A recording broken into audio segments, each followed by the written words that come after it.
نحمده ونصلي على رسوله الكريم اما بعد فاعوذ بالله من الشيطان الرجيم بسم الله الرحمن الرحيم رب اشرح لي صدري ويسر لي امري واحلل عقدة من لساني يفقهوا قولي۔ آپ سب علم کے راستے کے مسافر ہیں، آپ سب اپنے گھروں سے کچھ سیکھنے کے لیے نکلے ہیں۔ یہ کام اور یہ مقصد نہایت مبارک مقصد ہے، اور پھر علم تو سارے ہی اچھے ہیں جو بھی انسانوں کو فائدہ دیں۔ ہر نفع مند علم کے لیے انسان کو حریص ہونا چاہیے، لیکن خاص طور پر وہ علم جس کا سیکھنا ہمارے لیے فرض کی حیثیت رکھتا ہے، جس کا سیکھنا ہمارے لیے لازم ہے۔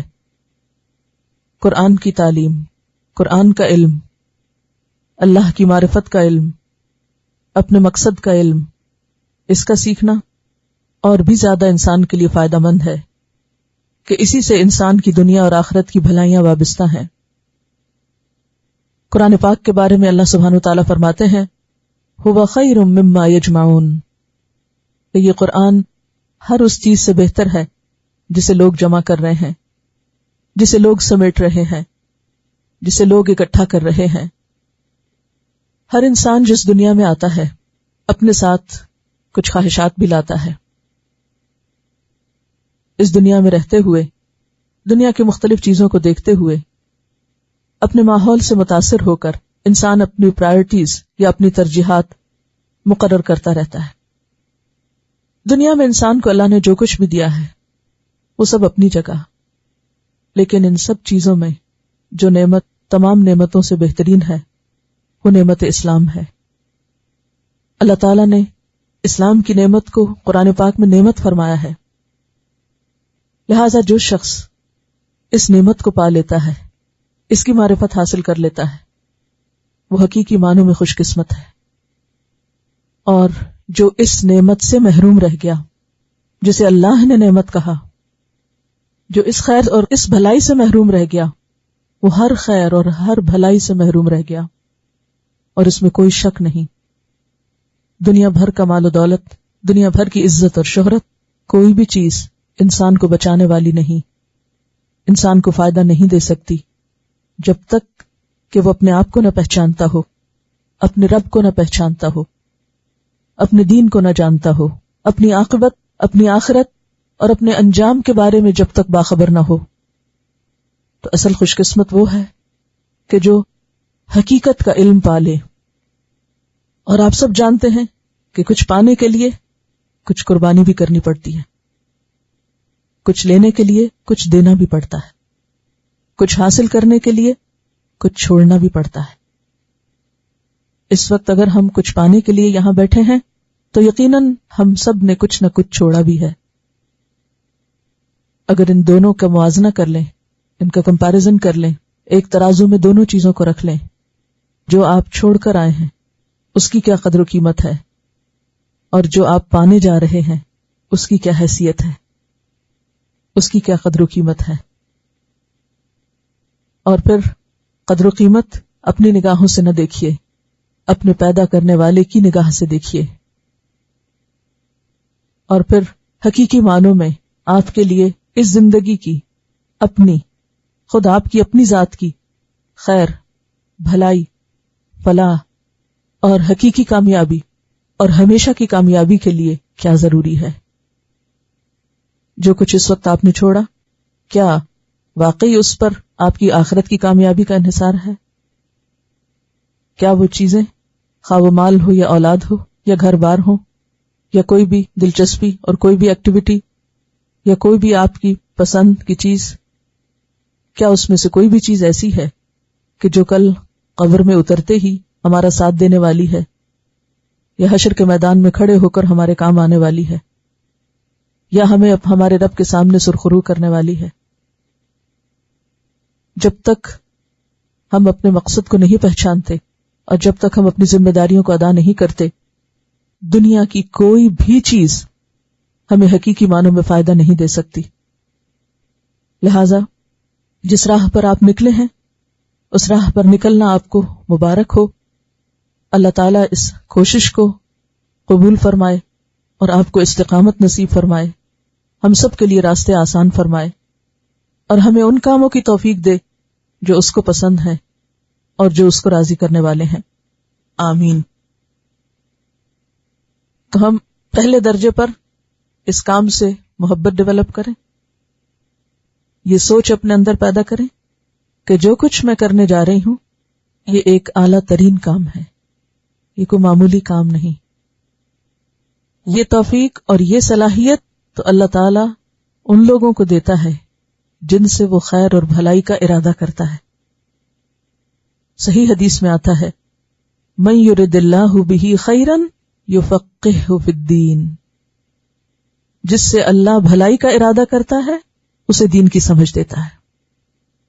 اگر یہاں آنے کی توفیق ہو ہی گئی یا اس کام کا آغاز کرنے کی توفیق ہو گئی تو اسے اپنے لیے ایک خوشخبری سمجھیے کہ اللہ نے آپ سے بھلائی کا ارادہ کر لیا، کہ آپ کو خیر سے نوازنے والا ہے۔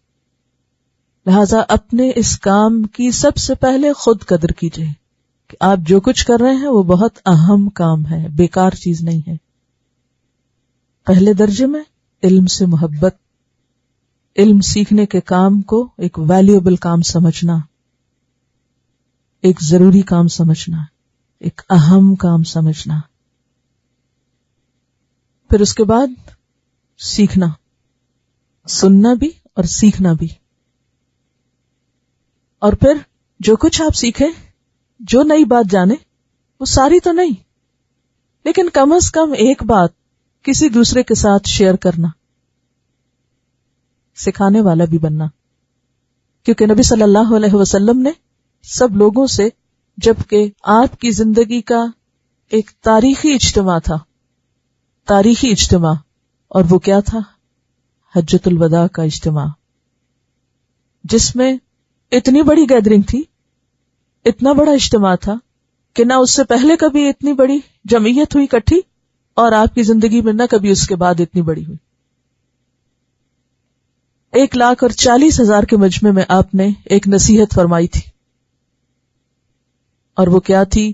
بلغوا عنی ولو آیہ، بلغوا عنی ولو آیہ، مجھ سے آگے پہنچاؤ خواہ ایک آیت ہو، ایک۔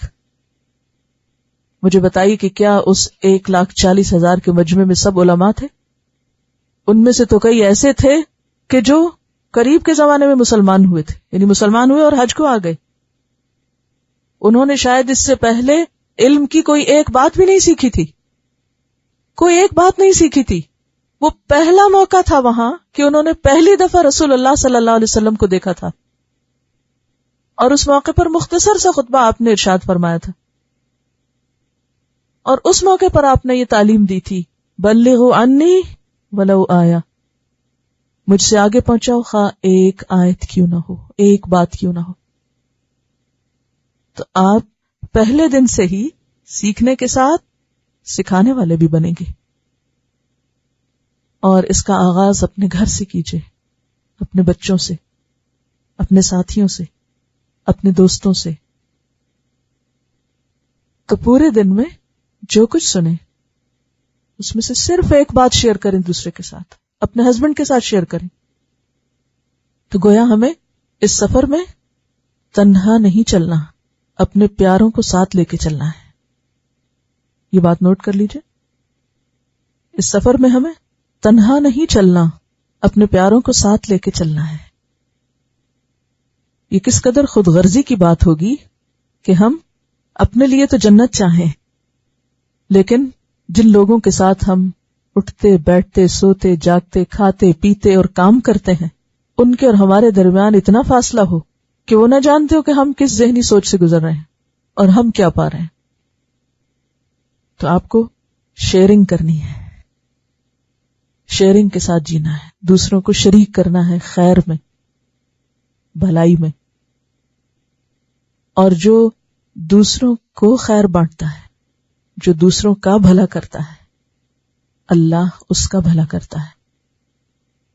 اور کسی کے ساتھ اس سے بڑی کوئی بھلائی نہیں، کسی بھی انسان، کسی بھی سمجھ رکھنے والے کے ساتھ اس سے بڑی کوئی بھلائی نہیں کہ آپ اس کی آخرت اور اس کی ہمیشہ کی زندگی سنوارنے کا ذریعہ بنے. کسی کی بھی مدد کرنا، کسی کو کھانا کھلا دینا، کسی کی تکلیف دور کر دینا، کسی بیمار کا حال پوچھ لینا، کسی مصیبت زدہ کی مصیبت دور کر دینا، یہ سارے نیکی کے کام ہیں. لیکن یہ سارے کام عارضی کام ہیں، وقتی کام ہیں. کسی کو آپ ٹربل میں دیکھتے ہیں، آپ آگے بڑھتے ہیں، ہیلپ کرتے ہیں، اس کو اس مصیبت سے نکال دیتے ہیں، دیٹس اٹ، ختم ہو گیا معاملہ. وہ اس سے باہر آ گیا، وہ اپنے کام، آپ اپنے کام. لیکن یاد رکھیے، ایک دن اور ایک مشکل سب سے بڑی مشکل ہے. وہ دن سب سے زیادہ مشکل دن ہے جس کو یوم الحساب کہا جاتا ہے، جس کو یوم الدین کہا جاتا ہے. اس دن جب سب اللہ کے حضور حاضر ہوں گے اور سب کا نام اعمال اللہ کے حضور پیش ہوگا، اور جو کچھ کسی نے کیا ہوگا وہ سامنے آ جائے گا. تو اس دن چھوٹی سے چھوٹی ذرے برابر، ذرہ کیا چیز ہوتی؟ بہت چھوٹی چیز ہوتی. ذرے برابر نیکی کو بھی جہاں تولا جائے گا، اگر آپ کسی بھی انسان کے ذرے برابر نیکی میں اضافے کا سبب بن جائیں، اور آپ نے اچھی چیز دنیا میں اس کے ساتھ بھی شیئر کی اور اس کے نام اعمال میں بھی شامل کرا دی، داخل کرا دی، اس سے بڑی کسی کے ساتھ خیر و بھلائی کیا ہو سکتی ہے؟ تو جب آپ اس علم کو شیئر کریں گے دوسروں کے ساتھ، تو گویا آپ کیا کریں گے؟ اس یوم قیامت، اس یوم آخرت اور یوم حساب کے دن اس کے اعمال نامے میں نیکی کا اضافہ کرانے کا سبب بنے گا انشاءاللہ. اور اگر کسی وقت شیطان یہ خیال دل میں ڈالے، وَإِمَّا يَنزَغَنَّكَ مِنَ الشَّيْطَانِ نَزْغٌ فَاسْتَعِذْ بِاللَّهِ، کہ یہ تم کیا کرنے چل پڑی. کیونکہ جب انسان نیکی کے رستے میں نکلتا ہے تو یہ ہو نہیں سکتا کہ شیطان اس کو چھوڑ دے. شیطان تو ویسے بھی نہیں چھوڑتا، لیکن کب زیادہ پیچھے پڑتا ہے؟ جب آپ اللہ کی طرف چلتے ہیں، اللہ کے راستے میں نکلتے ہیں، جب آپ اس کو چھوڑ کر اللہ کے بننے لگتے ہیں، خیر و بھلائی کی طرف قدم اٹھاتے ہیں، پھر وہ پورے لاؤ لشکر کے ساتھ آپ پہ حملہ آور ہوتا ہے، اندر سے بھی اور باہر سے بھی رکاوٹیں ڈالتا ہے. ایسے موقع پر اپنے آپ کو اللہ کے حوالے کرنا ہے. فاستعذ باللہ، فوراً اللہ سے دعا کرنی کہ یا رب یہ میرے اندر کے وسوسے دور کر، اور یہ لوگوں کی باتوں کے مقابلے میں مجھے استقامت دے، اور میرے راستوں کی مشکلات آسان فرما. کیونکہ آپ اپنی اور کسی دوسرے کی صحیح خیر و بھلائی کر نہیں سکتے جب تک کہ آپ کے پاس پختہ علم نہ ہو، جب تک کہ آپ کو علم پر کانفیڈنس نہ ہو، پھر علم یقینی نہ ہو آپ کے پاس. بہت سی باتیں انسان جانتا ہوتا ہے، لیکن آپ یہاں روز اپنا علم تازہ کریں گے، یقین حاصل کریں گے، شک سے نکلیں گے انشاءاللہ، کیونکہ اوریجنل سورسز آپ کے سامنے آئیں گی. اور پھر علم والوں کی مجلس میں بیٹھ کر جس طرح یقین پختہ ہوتا ہے، وہ تنہا کتاب پڑھنے سے نہیں ہوتا. ایک اور حدیث ہے ابن ماجہ کی کہ رسول اللہ صلی اللہ علیہ وسلم نے فرمایا، جو شخص مسجد میں اس کے سوا کسی ارادے سے نہیں جاتا کہ وہاں سے بھلائی سیکھے یا سکھائے. اب یہاں مسجد کا لفظ کس لیے استعمال ہوا؟ کیونکہ پہلے زمانے میں، اور خاص طور پر رسول اللہ صلی اللہ علیہ وسلم کے زمانے میں، مسجد صرف عبادت کے لیے استعمال نہیں ہوتی تھی، بلکہ مسجد ہی تعلیم کا مرکز بھی ہوتی تھی. مسجد صرف نماز کی جگہ نہیں بلکہ تعلیم کی جگہ. اس لیے کیا فرمایا کہ جو شخص مسجد میں صرف اس ارادے سے جاتے، صرف ایک نیت لے کے کہ میں بھلائی سیکھوں گا یا سکھاؤں گا، میرے وہاں جانے کی اور کوئی غرض نہیں، مجھے کوئی دنیا کا فائدہ نہیں چاہیے، مجھے کوئی کھیل کود نہیں، کوئی اور شغل نہیں، یا بھلائی سیکھنے کی نیت سے انسان داخل ہوگا، یا پھر سکھانے کی، کیونکہ انسان شیئر بھی تو کرتا ہے، اپنے ساتھیوں کو بھی سکھاتا، تو اسے ایک حاجی کا اجر ملے گا. یہ ایسا ہی کام ہے جیسے کوئی شخص حج کرنے نکلے، جس نے اپنا حج مکمل کیا، اور ایک روایت میں ہے کہ اس کی حیثیت ایک مجاہد کی ہے جو اللہ کی راہ میں جہاد کر رہا ہے. تو اللہ کے راستے میں علم حاصل کرنے کے لیے نکلنا اور خالص نیت کے ساتھ نکلنا کہ میرا کوئی مقصد نہیں، سیکھنا اور سکھانا ہے بس. تو یہ اتنا بڑا اجر و ثواب کا کام ہے. صفوان بن اسال کہتے ہیں کہ میں نبی صلی اللہ علیہ وسلم کے پاس آیا اور آپ مسجد میں سرخ چادر کے سہارے تشریف فرما تھے. میں نے عرض کیا اللہ کے رسول صلی اللہ علیہ وسلم میں علم حاصل کرنا چاہتا ہوں، میں سیکھنے کے لیے آیا ہوں. آپ نے فرمایا طالب علم کے لیے خوش آمدید، کیونکہ طالب علم کا ایک بہت بڑا مقام ہے، وہ اللہ کے راستے میں نکلتا ہے. لہذا استاد کے لیے لازم ہے کہ وہ اپنے شاگردوں کی قدر کرے، انہیں محبت کی نگاہ سے دیکھے اور ان کی عزت کرے اور ان کو ویلکم کرے، ان کو انکریج کرے، ڈسکریج نہ کرے. اگر ان کو کچھ آتا نہیں تو ان کا مذاق نہ اڑائے، ان پر بے جا تنقید نہ کرے، لیٹ ڈاؤن نہ کرے، ان کا مذاق نہ اڑائے، ان کو حقیر نہ سمجھے. وہ جو اللہ کے راستے میں نکلتے ہیں، وہ جن کے لیے فرشتے اپنے پر بچھاتے ہیں، ان کو اگر کوئی بھی شخص حقیر سمجھتا ہے یا انہیں ڈسکریج کرتا ہے تو اللہ کی ناراضگی مول لیتا ہے.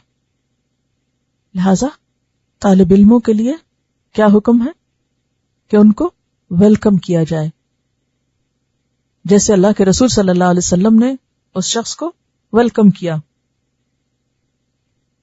پھر فرمایا طالب علم پر فرشتے اپنے پروں سے سایہ فگن ہوتے ہیں، پھر ایک دوسرے پہ سوار ہوتے جاتے ہیں، پھر ایک فرشتے کے اوپر ایک، ایک کے اوپر ایک، حتیٰ کہ آسمان دنیا پر پہنچ جاتے ہیں. یہ سب طالب علم کی محبت کے سبب ہوتا ہے. گویا طالب علموں سے فرشتے محبت کرتے ہیں، اور اگر فرشتے ان سے محبت کرتے ہیں تو پھر استاد کے لیے کیا حکم ہے کہ وہ بھی ان کی عزت کرے، قدر کرے اور ان سے محبت کرے.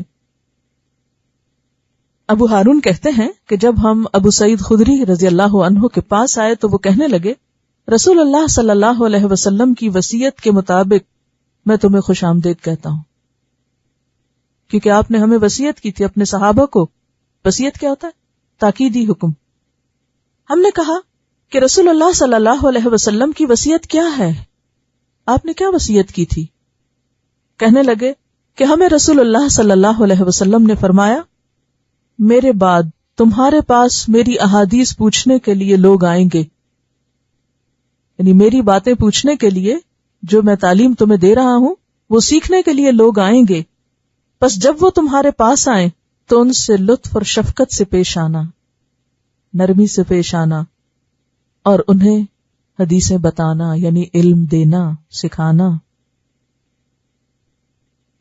ایک اور روایت کے الفاظ یہ ہیں جب وہ نوجوانوں کو دیکھتے تو رسول اللہ صلی اللہ علیہ وسلم کی وصیت کے مطابق انہیں مرحبا کہتے ہیں. ابو سعید خدری جب کسی کو بھی علم کے لیے آتے دیکھتے تو ان کو ویلکم کہتے اور کہتے کہ ہمیں رسول اللہ صلی اللہ علیہ وسلم نے وصیت کی ہے کہ تمہارے لیے مجلس میں کشادگی پیدا کریں، یعنی تمہارے لیے جگہ بنائیں، تمہیں دین سکھائیں، کیونکہ تم ہمارے بعد رہنے والے ہو اور ہمارے بعد ہمارے علم کے امین ہو. یعنی آئندہ نسل، یعنی خصوصاً نوجوانوں کو آپ انکریج کرتے تھے کہ بڑے تو چلے جائیں گے، پھر اس کے بعد چھوٹے اس علم کو لے کر اس امانت کو آگے پہنچائیں گے. اچھا، اب آپ نے سنا اور غور سے سنا. آپ میں سے کوئی ایک حدیث جیسے سنی ویسے سنا سکتا ہے؟ آپ کو یہ تو معلوم ہے نا کہ ہم حدیث کے الفاظ میں بھی اپنی طرف سے ایڈیشن نہیں کر سکتے اور اس کے الفاظ کو بدل نہیں سکتے، کیونکہ آپ صلی اللہ علیہ وسلم نے خود اس کی تاکید کی ہے. اور خاص طور پر جھوٹی حدیث بیان کرنے سے تو بہت ہی سختی سے منع کیا ہے. آپ نے فرمایا کہ من کذب علی متعمدا فلیتبوأ مقعدہ من النار، جو مجھ پر جھوٹی بات باندھے اسے چاہیے کہ اپنا ٹھکانہ جہنم میں بنا لے. تو بعض لوگوں کی عادت ہوتی ہے کہ وہ بس کوئی سنی سنائی بات کو یہ کہہ کے بیان کرنے لگتے ہیں کہ وہ ایک حدیث میں آتا ہے، حالانکہ وہ حدیث ہوتی کوئی نہیں. اپنی من پسند کی بات حدیث کے نام سے بیان کرتے ہیں. تو بہت ہی خطرناک کام ہے. ایک بات یاد رکھیے کہ حدیث کی ٹیکسٹ اور اس کی وضاحت کو بھی گڈمڈ نہ کیجیے. یعنی جو حدیث کے الفاظ ہیں وہ حدیث کے الفاظ ہیں. اور پھر استاد کا کام کیا ہوتا ہے؟ اس کو آگے مزید الیبوریٹ کرنا، اس کو بیان کرنا. تو وہ جو استاد کا بیان ہے اس کو آپ حدیث کہہ کے نہیں بولیں گے. ٹھیک ہے، یہ بہت آپ کو خیال رکھنا ہے. ایکچولی ہم اپنا دماغ استعمال نہیں کرتے. ہم اتنے راحت پسند ہیں، آرام پسند ہیں کہ بس سنا دیا، سن لیا، بس ٹھیک ہے، ادھر ہی سنا، ادھر ہی چھوڑا، گئے. ایسا نہیں کرنا. اب آپ باقاعدہ طالب علم بن رہے ہیں، اور جو باقاعدہ طالب علم ہوتا ہے وہ پھر باقاعدہ سیکھتا ہے. پھر اس میں اور عام لوگوں میں یہ فرق ہوتا ہے کہ عام لوگ سنی سنائی باتیں کرتے ہیں، وہ میں نے سنا ہے. لیکن آپ کیا کہہ سکتے کہ میں نے پڑھا ہے؟ اس میں فرق ہے. یہ کہنا کہ میں نے سنا ہے اور میں نے پڑھا ہے، کیونکہ لوگ بھی تو فوراً پوچھتے ہیں کہاں لکھا ہے.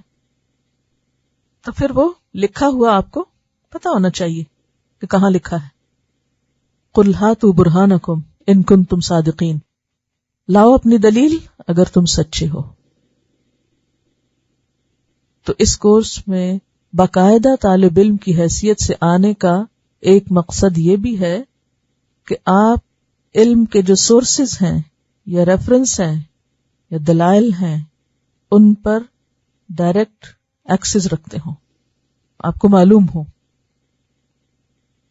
کیونکہ علم کے ساتھ جب تک یقین شامل نہیں ہوتا، کنوکشن شامل نہیں ہوتی، جب تک اس وقت تک نہ تو خود عمل ہو سکتا ہے، ڈھیلا ڈالا رہتا ہے انسان، نہ کسی کو دل لگا کے بتا سکتا ہے. تو یہ پہلا نقطہ ہے، پہلی بنیاد ہے کہ علم میں پختگی، دلیل کے ساتھ آگے بڑھنا، یقینی علم کی تلاش. اب آپ دیکھیے کہ کرنا کیا کیا ہے. آپ کو علم سے محبت، اپنے کام کو ویلیو دینا، اس کام کو اہم سمجھنا، اس کام کو بیکار کام نہیں سمجھنا، یا علم سیکھنے والوں کے بارے میں بدگمانی نہیں کرنا یا ان کے کام کو کمتر نہیں سمجھنا. شیطان کے وسوسوں کا مقابلہ کرنا. کس طرح؟ اللہ سے مدد مانگ کے، اپنے آپ کو اللہ کی پناہ میں دے کر. اور کیا کرنا؟ جو یہاں سے سیکھنا ہے وہ کسی اور کے ساتھ شیئر کرنا ہے. صرف ایک بات، کم از کم، زیادہ اس لیے نہیں کہ پھر آپ شاید کر نہ سکیں.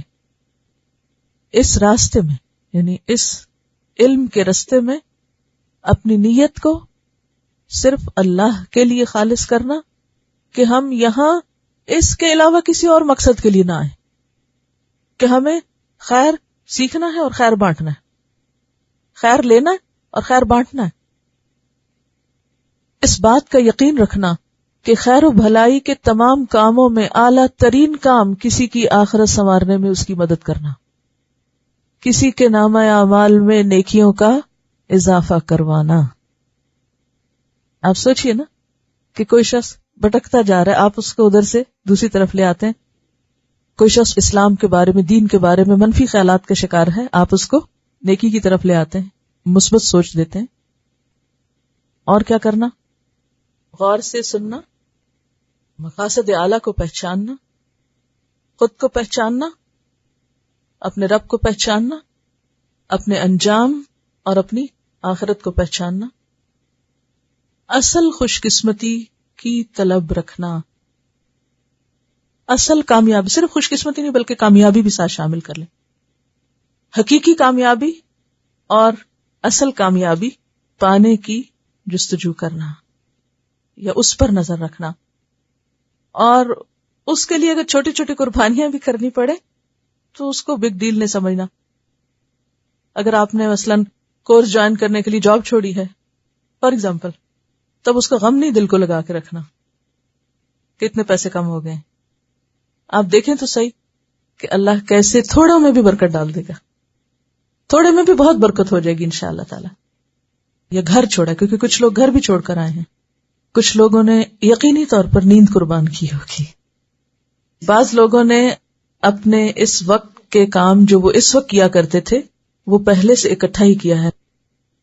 المال والبنون زینت الحیات الدنیا، اور ان کی محبت بھی اللہ نے دلوں میں ڈالی ہے لیکن وقتی طور پر اگر آپ ان کو جدا کرتے ہیں تو انشاءاللہ جو کچھ یہاں سے آپ لے کر جائیں گے وہ بھی خزانہ کس کے لیے ہے؟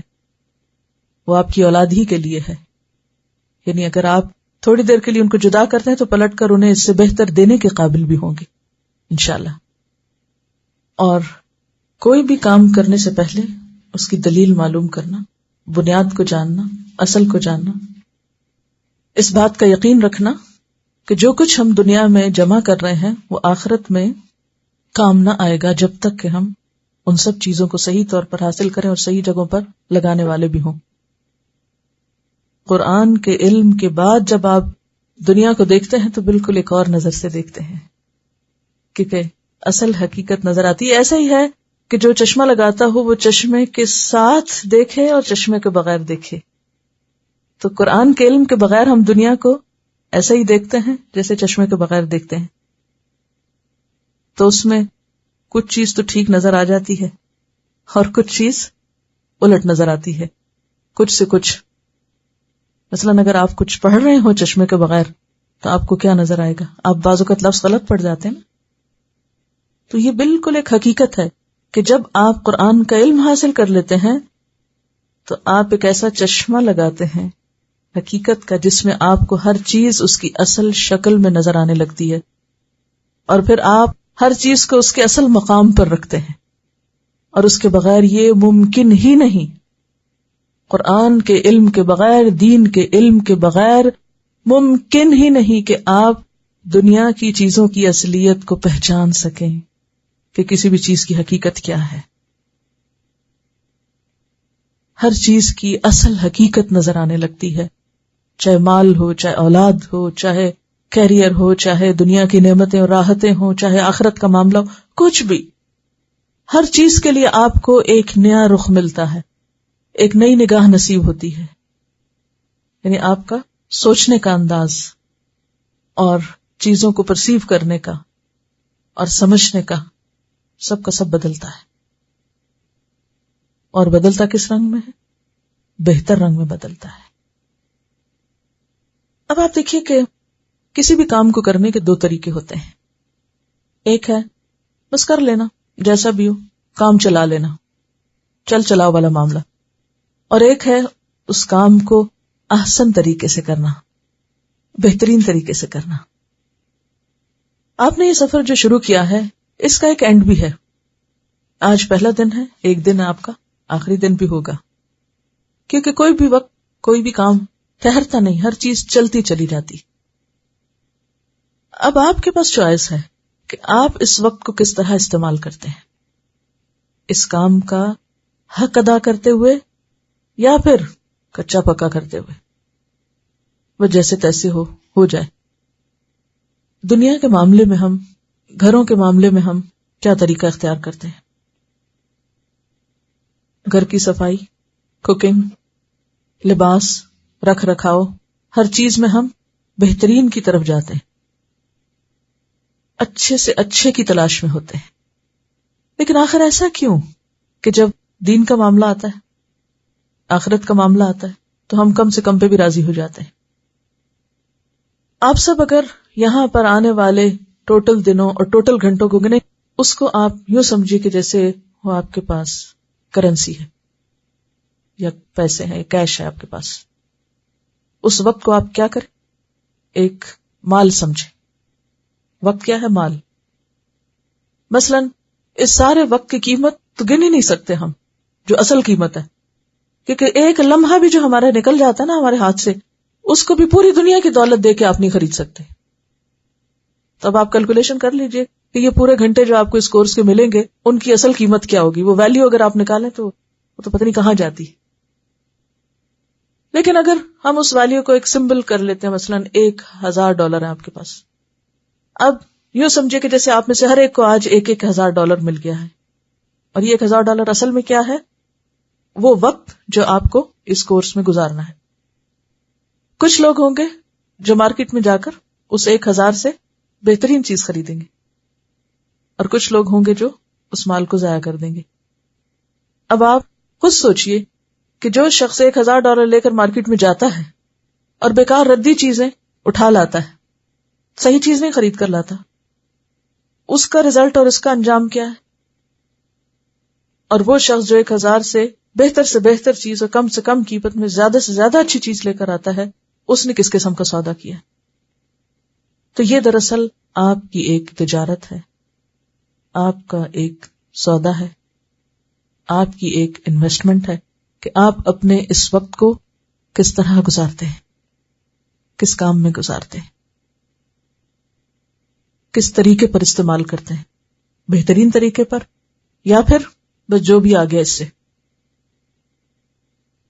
اس سارے کام کو آسان ترین طریقے سے کرنے کو اگر آپ ایک لفظ سے سمجھیں تو بات مختصر ہو جائے گی، اور وہ لفظ ہے امانت۔ جیسے مال امانت ہے انسان کے پاس، اسی طرح یہ وقت جو آپ کو یہاں پر ملا ہے یہ بھی امانت ہے، یہ علم بھی امانت ہے۔ اور امانت کا معنی کیا ہوتا ہے؟ ہر چیز کو اس کا پورا حق دینا، ہر چیز کو اس کا پورا حق دینا۔ لہذا جو کچھ آپ سیکھیں گے اس کو اس طرح سیکھیں کہ جب تک سمجھ نہ آئے چین نہ پائیں، بس ایک معیار یہ رکھ لیں۔ مثلا قرآن پاک سیکھیں گے آپ تو آپ اپنے سامنے کیا کرائیٹیریا رکھیں گے، کیا سمجھیں گے؟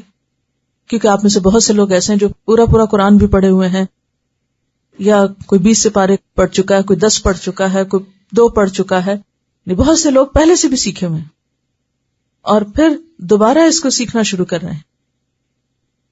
اب آپ کے سامنے کیا گول ہونا چاہیے، آپ کا آبجیکٹو کیا ہونا چاہیے، یا سیکھنے کا کیا کرائیٹیریا ہونا چاہیے، کیا معیار ہونا چاہیے؟ سب سے پہلا قرآن کا ٹیکسٹ، روز کے سبق کی ایک ایک آیت، اس کے الفاظ اور اس کا مفہوم 100% سمجھ آنا، اور اگر وہ نہیں سمجھ میں آتا تو اس وقت تک چین سے نہیں بیٹھنا۔ ایک ایک آیت پڑھیں گے، رکیں گے، دیکھیں گے، اپنا حساب خود لیں گے، اپنا ٹیسٹ خود لیں گے، اپنے آپ کو خود ایویلویٹ کریں گے۔ ایک تو ہم کریں گے لیکن ایک اس سے پہلے آپ خود کریں گے، ترجمہ پڑھیں گے، یاد کریں گے، تفسیر سنیں گے، سیکھیں گے، اور اس کے بعد ٹیکسٹ سامنے رکھ کر خود سے خود پوچھیں گے اس آیت کا کیا معنی مجھے سمجھ میں آیا۔ ایسا کرنا کیوں ضروری ہے کہ آپ کو ایک ایک آیت سمجھ آتی؟ کیوں ضروری ہے؟ دیکھیے، یہ قرآن کیا ہے؟ اللہ کا کلام ہے، اللہ کی بات ہے۔ اللہ تعالیٰ آپ سے بات کر رہے ہیں قرآن کے ذریعے، اور آپ آدھی بات سمجھے اور آدھی سمجھے کوئی نہیں، آدھی سمجھے ہیں اور آدھی سمجھے کوئی نہیں۔ یہ ٹھیک ہے؟ کتنی بات سمجھ آنی چاہیے اللہ تعالیٰ کی؟ بعض لوگ ایسے تھے علماء میں سے کہ انہیں جب قرآن کا کوئی حصہ سمجھ نہیں آتا تھا تو وہ روتے تھے، وہ روتے تھے کہ یہ اللہ کی بات ہے اور میں سمجھ ہی نہیں پا رہا اسے، کیا کہا گیا، میرے رب نے مجھ سے کیا کہا۔ تو جنہوں نے پہلے سے پڑھ رکھا ہے وہ خوش قسمت ہے، شکر کریں کہ انہوں نے کافی کام پہلے کر لیا۔ لیکن جو نئے سرے سے کر رہے ہیں وہ بھی اپنے آپ کو پریشان نہ کرے کہ پتہ نہیں پھر ہمارا کیا ہوگا۔ نہیں، جو بھی محنت کرے گا من جدہ وجدہ، وہ پا لے گا اپنے گول کو۔ لیکن معیار میں نے آپ کو دے دیا ہے۔ اچھا، ایک اور بات یہ ہوتی ہے کہ کسی کی بات کو انٹرپریٹیشن کے ساتھ یا ترجمے کے ساتھ یا بیچ میں کسی اور ترجمان کے ساتھ سمجھنا، اور ایک ہے آیت سنیں اور سمجھ جائیں، پڑھیں اور سمجھ جائیں، دیکھیں اور سمجھ جائیں۔ کہیں بھی آپ کھڑے ہوں، کچھ بھی پڑھ رہے ہوں، جب آپ کھڑے ہوں، سن رہے ہوں کسی کے پیچھے یا کہیں خود پڑھ رہے ہوں، آخر کیا وجہ ہے کہ کچھ لوگ قرآن پڑھتے تھے اور ان کے آنسو نہیں رکتے تھے، اور ہم قرآن پڑھتے ہیں اور ہمیں پرواہ نہیں ہوتی کہ ہم کیا پڑھ رہے ہیں، جیسے کوئی عام کتاب ہے، کوئی کہانی کی کتاب ہے، ہم پڑھ رہے ہیں بس۔ یہ کوئی عام کتاب نہیں ہے، وہ تو ایک ایک چیز سمجھ کے پڑھتے ہیں، اور اگر سمجھ میں نہ آئے تو کیا کرتے ہیں؟ سمجھنے کی کوشش کرتے ہیں۔ تو آپ نے بھی کیا کرنا ہے؟ سمجھ نہ آئے تو چین نہیں لینا، چین نہیں لینا، سمجھ کے چھوڑنا ہے۔ بس اپنے لیے یہ ایک ٹارگٹ رکھ لیں کہ سمجھ کے چھوڑنا ہے۔ ایک حصہ آپ کو کلاس میں کرائیں گے، پھر ایک حصہ آپ گھر پہ کریں گے، پھر راستے میں جیسے سفر کر رہے ہیں اپنے دوستوں کے ساتھ ڈسکس کریں، جن جن لوگوں کے ساتھ اکٹھے آ رہے ہیں، اچھا تم نے اس آیت کا کیا مطلب سمجھا، اس کا کیا مفہوم ہے. اور پھر انشاءاللہ آپ دیکھیں گے کہ جب آپ بتانے کے قابل ہو جائیں گے اور صحیح بات کرنے کے قابل ہو جائیں گے تو پھر آپ سمجھیں کہ ہاں اب علم کا کچھ حصہ میں نے پا لیا ہے. تو انشاءاللہ العزیز جب مقصد واضح ہوتا ہے تو انسان کی کوشش بھی اسی درجے کی ہوتی ہے کہ مجھے یہاں تک پہنچنا. مثلا دیکھیں نا، ایک چیز زمین پہ رکھی ہوتی ہے نا تو اس کو اٹھانا آسان ہوتا ہے نا، ہم اسے پاؤں سے بھی اٹھا لیتے ہیں. لیکن ایک چیز وہ اوپر، کیا کرنا پڑتا ہے؟ جو چیز جتنی اوپر ہوتی ہے، جتنی بلندی پہ ہوتی، جتنی اعلیٰ ہے، اس کے لیے پھر اتنی سیڑھیاں چڑھنی پڑتی ہیں. تو ہو سکتا ہے کچھ لوگوں کو ایک سیڑھی چڑھنی پڑے، کسی کا قد لمبا ہوتا ہے وہ ہاتھ اونچا کر کے پکڑ لیتا ہے، کسی کو 2 سیڑھیاں چڑھنی پڑے، کسی کو 3 چڑھنی پڑے. ہر ایک کی ایفرٹ فرق ہوگی. کچھ لوگوں کو جلدی بات سمجھ میں آ جاتی ہے، کچھ لوگوں کو ٹائم لگتا ہے. تو جن کو جلدی آ جاتی بات سمجھ وہ بھی شکر ادا کریں، اور جن کو ٹائم لگے تو وہ مایوس نہیں ہو. آپ کو معلوم ہے کہ جو شخص قرآن پڑھتا ہے اور اٹک اٹک کے پڑھتا ہے اس کو پھر سمجھ نہیں آتی، اور فَلَهُ أَجْرَانِ، اس کے لیے دگنا اجر ہے، وہ محروم نہیں ہے. تو اسے قبول فرما، جو ہم نے سیکھا ہے ہمیں عمل کی توفیق دے. جنہوں نے اس مجلس کا انتظام کیا ہے انہیں اس کی بہترین جزا عطا فرما. جتنے لوگوں نے اس میں جس طرح بھی تعاون کیا ہے اللہ ان سب کو جزائے خیر عطا کر. یا رب العالمین جتنے لوگ آئے ہیں ان کا آنا قبول کر. اللہ کوئی ایک بھی اس مجلس سے خالی ہاتھ نہ جائے. یا اللہ ہم اس حال میں اٹھیں یہاں سے جائیں کہ تو ہمارے پچھلے سارے گناہ معاف فرما دے. یا رب العالمین ہم زندگی کے آخری لمحے تک ہمیں پہاڑوں جیسا ایمان دینا، موت کے وقت کلمہ نصیب کرنا، اور نیکی کے کام میں ہماری موت آئے تو ہمیں شہادت کی موت عطا کرنا. یا رب العالمین تو ہم سب سے راضی ہو جائیں. تو ہم سب کے اللہ ہمارے والدین پر اپنی رحمت فرما. رب ارحمہما کما ربیانی صغیرا. اللہ سارے بیماروں کو صحت عطا فرما. اللہ سب کے دکھ دور فرما. یا رب العالمین سب کی پریشانیاں دور کر دے. ہمیں ہماری اولاد کو ہماری آنکھوں کی ٹھنڈک بنا. یا اللہ جو بے روزگار ہیں ان کو روزگار عطا فرما. جو کاروبار میں پریشانیوں کا شکار ہے ان کی پریشانیاں دور کر. اللہ اس مجلس میں جو شخص کسی بھی پریشانی کا شکار ہے اس کی پریشانی دور کر دے. یا اللہ سارے خزانے تیرے ہاتھ میں ہیں، تو ہمیں اپنی جناب سے عطا کر. اللہ کسی کا محتاج نہ کرنا. یا اللہ تو ہمیں نیک کام کرنے کی، دوسروں کے ساتھ احسان اور بھلائی کرنے کی توفیق عطا فرما. یا رب العالمین جتنی بھی خواتین آئی ہیں ان کے دلوں میں جو دعائیں اور نیک تمنائیں ہیں ان کو پورا فرما. یا رب العالمین زنیرہ کے نانا جان محترم محمد رفیق صاحب جو ریسنٹلی فوت ہوئے ہیں ان کی بخشش فرما، ان کے درجات بلند فرما. ان کی اولادوں کو ان کے حق میں صدقہ جاریہ بنا. ان کی قبر کو روشن کر دے، جنت کے ٹکڑوں میں سے ایک ٹکڑا بنا دے. یا رب العالمین انہوں نے نیکی کے جو بھی کام کیا ہے، جو بھی الہدا سے تعاون کیا ہے، جس خیر کے کام سے جو تعاون کیا اس کو قبول فرما اور اسے ان کے حق میں صدقہ جاریہ بنا.